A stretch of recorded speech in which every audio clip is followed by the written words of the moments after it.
सच्चिदानंद हीरानंद वात्स्यायन अज्ञेय, जिन्हें हिंदी साहित्य और कला की दुनिया सिर्फ अज्ञेय के नाम से ज्यादा जानती है। जितना भारी भरकम नाम उतना ही भारी भरकम व्यक्तित्व, और जिस नाम से उन्हें शोहरत मिली उस अज्ञेय नाम से खुद अज्ञेय कितना बिदकते थे, हम वो वाकया भी इस एपिसोड में जानेंगे। आमतौर पर अज्ञेय का जिक्र आने पर एक मूर्धन्य कवि, शैलीकार, कथा साहित्य को एक महत्वपूर्ण मोड़ देने वाला कथाकार, ललित निबंधकार, संपादक की छवि हमारे सामने आती है। लेकिन अज्ञेय का व्यक्तित्व इससे भी विराट और बहुआयामी था। बहुआयामी ही शायद उनके लिए सबसे उत्कृष्ट संज्ञा होगी। अज्ञेय की लेखकीय पहचान के इतर उनका विद्रोही अतीत, उनका सैन्य अतीत, उनका निजी जीवन इतना परतदार और विशद है कि आज तक वो समग्रता में हमारे सामने नहीं आ पाया। तो आज हम बात करेंगे अज्ञेय के उन्हीं अनछुए पहलुओं पर जिसे एक किताब की शक्ल में हमारे सामने लेकर आए हैं पत्रकार, शोधकर्मी और लेखक अक्षय मुकुल। अज्ञेय के ऊपर आई उनकी हालिया किताब writer, rebel, soldier, lover, many lives of Agyeya. Akshay को बहुत सारे लोग उनकी पूर्व प्रकाशित पुस्तक Gita Press and the making of Hindu India के लिए जानते हैं। अक्षय मुकुल की किताब हमारे इस पॉडकास्ट का तात्कालिक या सामयिक संदर्भ है।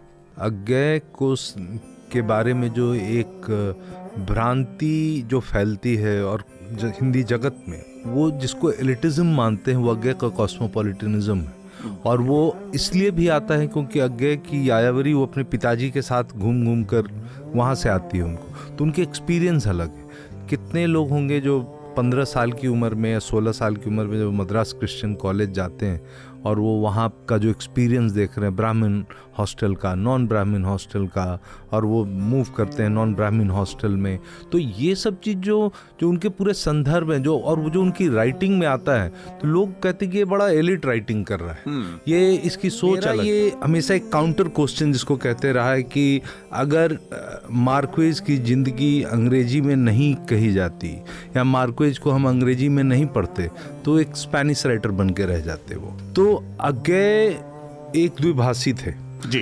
अज्ञेय द्विभाषी थे। इनफैक्ट उनके अगर आप निजी कागजात देखें तो ऑलमोस्ट 60% जिसको कहते हैं वो अंग्रेजी में। शेखर जो उनकी सबसे बड़ी उपन्यास है और बड़ा जिसका बड़ा महत्व है हिंदी साहित्य में, वो उसके पहले ड्राफ्ट अंग्रेजी में, हिंदी में मिक्स है। स्वतः भाषा उनकी अंग्रेजी है। 1930 के आसपास का वक्त बहुत महत्वपूर्ण है अज्ञेय के लिए।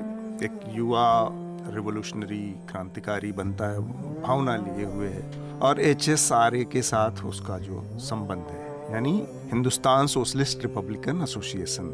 ये वो संस्था है जिससे राम प्रसाद बिस्मिल ने इस और तमाम सचिन नाथ बख्शी, अशफाकुल्ला खां, इन सब लोगों ने मिलकर इसकी स्थापना की थी मेरे ख्याल से 1923-24 के आसपास। और फिर उस समय इसका नाम हिंदुस्तान आर्मी था, एसोसिएशन हो गया, फिर एसोसिएशन, फिर यही वो संस्था है जिससे बाद में भगत सिंह, राजगुरु, सुखदेव, ये सारे लोग जुड़े हुए थे, चंद्रशेखर आजाद, उसी का हिस्सा अज्ञेय थे। ये धीरे धीरे होते होते ये बहुत एक्टिव, वो बहुत काफ़ी इंटेंस पीरियड है वो रिवॉल्यूशनरी फेज का, 29-30 वाला। उसमें आते आते ये गायब होते हैं, इन लोगों से मिलते मिलते फिर इनकी एक फैक्ट्री यहाँ बन रही होती है।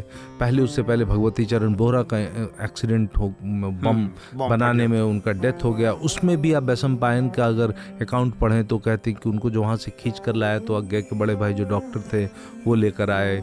ये सब खैर वहाँ से वो काफ़ी इंटेंसली क्लोज, माने वो जुड़ जाते हैं। फिर दिल्ली आते हैं, यहाँ बॉम्ब बनाने का ये झंडेवाला में हिमालयन सोप फैक्ट्री के नाम से लोग एक बोर्ड लगा के, और तब तक वो इन लोगों को पता नहीं था कि उस ग्रुप में जो लोग सबसे पहले पकड़े गए वो मुखबिर हो गए। लेकिन अज्ञेय के सानिध्य में उनके बहुत करीब रहकर काम करने का सौभाग्य जिस शख्सियत को रहा, वो भी आज हमारे साथ हैं। हम बात कर रहे हैं ओम थानवी की। 4 दशकों तक पत्रकारिता का अनुभव, हिंदी पत्रकारिता में मील का पत्थर रही जनसत्ता अखबार के संपादक पद से पदमुक्त हुए ओम थानवी के नाम अज्ञेय की जन्मशती के मौके पर एक ग्रंथनुमा पुस्तक के संपादन का श्रेय है। जब मैं आ गया, इतवारी पत्रिका एक साप्ताहिक था, वो परिशिष्ट नहीं था। मुकुल जी की किताब में भी रविवारी शब्द है।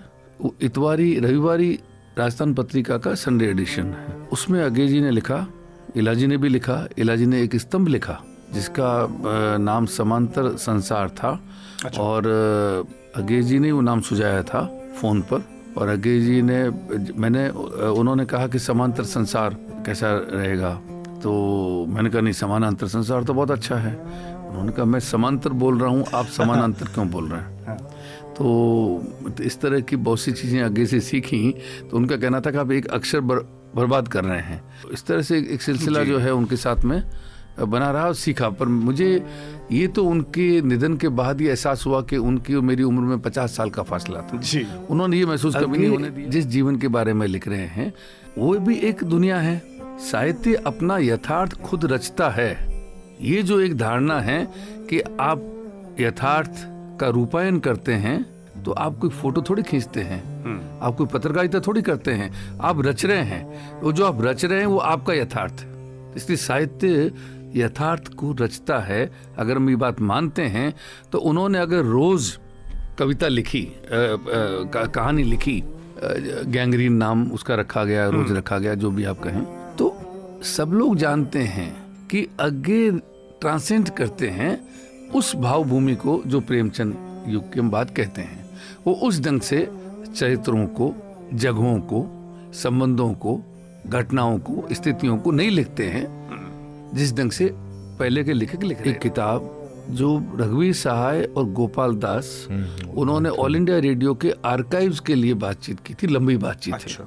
और उसमें शर्त मेरे ख्याल में ये थी कि ये अज्ञे के निधन के 50 साल बाद इन चीज़ों को उजागर किया जाएगा, इस सारी बातचीत को, क्योंकि आर्काइव है, रख दीजिए। तो तत्काल जो लोग हैं इस पे प्रतिक्रिया करें और उस तरह का विवाद हो, तो जब लोग नहीं रहेंगे, इसका मतलब ये नहीं कि आप छुपाना चाहते हैं, लेकिन उनके जो दुराग्रह हैं, नए लोग अब आए हैं, अब आप अज्ञे को लेकर, वो दुराग्रह नहीं है जो 20 साल पहले था, अब उस तरह का नहीं है। वो जो उस वक्त कहते हैं बर्फ पिघलना, अब लोग उन पर बातें कर रहे हैं। यानी नामवर सिंह जो 50 साल पहले अज्ञे के बारे में ऊट पटांग बहुत बोलते थे, उन्होंने बाद में नेशनल बुक ट्रस्ट से अज्ञे की एंथोलॉजी को एडिट की, संपादक हैं उनकी कविताओं के। और अज्ञे के हिंदी के 5 उपन्यासों में अज्ञे का एक उपन्यास उन्होंने शरीक किया वगैरह, ऐसी बहुत सी चीज़ें। मैनेजर पांडे, राजेश जोशी, उन्होंने इसको स्थापित करने में, बल्कि उनमें बहस हो गई कि सबसे पहले ये बात किसने स्थापित की कि अज्ञे थे जिन्होंने बंटवारे पर कविताएं लिखी और लोगों ने नहीं लिखी। तो बात करते हैं अज्ञे की। Let's talk about Agyeya.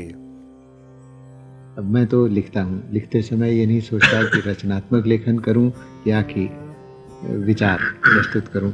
जो मन में आता है, जैसा लिखने का मन होता है वैसा लिख देता हूँ। इस बात का हमेशा से मलाल रहा है कि हिंदी वाले मुझे अपना नहीं मानते। अज्ञे की विश्व दृष्टि जो है वो हिंदी लेखकों में सब में उस वक्त नहीं थी। ये तो नहीं कहूँगा कि बिल्कुल नहीं थी, सब में नहीं थी। कहते हैं कभी कभी सोचता हूँ स्पेनिश सिविल वॉर ज्वाइन कर लो। तो एक चीज को अंग्रेजी में कहते हैं ना, लिविंग लाइफ डेंजरसली। तो अज्ञे के लिए बड़ा आसान होता, हम रेट्रोस्पेक्ट अभी के हिसाब से हम देख रहे हैं कि हम एक फांसीवाद के विरोध एक पोजीशन ले लें और आराम से इलाहाबाद या दिल्ली में बैठ के अपनी साहित्य करते रहें। लेकिन मुख्य बात यही है कि लिखता हूँ, कुछ बातें जिस रूप में कहनी ठीक जान पड़ती हैं उस रूप में अपने आप कही जाती है। महत्व की बात तो मैं समझता हूँ कि यही है, और पाठक भी उनको इसी रूप में देखे कि जो चीज़ सामने आई वो क्या इसी ढंग से कहने पर सबसे अधिक ग्राह्य है या कि किसी दूसरे ढंग से कहनी चाहिए। कहते कि ये बड़ा एलिट राइटिंग कर रहा है। वो हिंदी का जो एक कस्बाईपन जो राइटर्स में था, और हाँ, ठेठपना नहीं है।